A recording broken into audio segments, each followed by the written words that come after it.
In today's video, I'm going to teach you how to share reports on Slack. By the end, you'll know exactly how to upload a report to a Slack channel and schedule it to post at the perfect time so your team sees it when it matters most. Start by opening your browser and heading to app.slack.com. If you're not already signed in, go ahead and log into your workspace so you land on your main Slack view with your channels on the left and the message area on the right. Next, choose the channel where you want to share the report. Pick the space where your intended audience actually collaborates, maybe a project channel or a leadership channel. If the report is sensitive, make sure you're posting to a private channel with the right members. In the message box at the bottom, look for the attach button, usually the paperclip icon. Click it to bring up your file options. From the menu that appears, select Upload from your computer. Slack offers other sources too, but for this guide, we'll upload directly from your device to keep things simple. Your file picker will open. Navigate to your report file, select it, and click Open.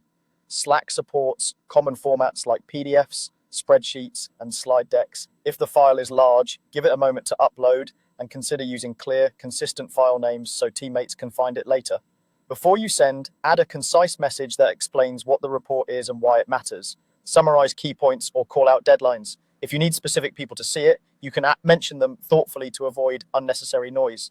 Instead of sending it immediately, click the small drop-down arrow next to the send button. This opens your scheduling options so you can time the post for when your team is most active. Choose custom time. You'll see preset times too, but custom gives you full control. Select the exact date and time you want the report to appear.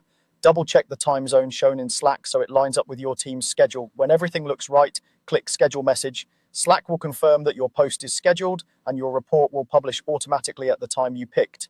This is a great way to avoid after-hours pings and to ensure important updates land when people are online and ready.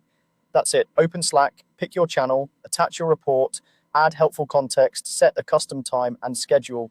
Follow this approach each time you share reports to keep your communication organized, timely, and easy for your team to act on.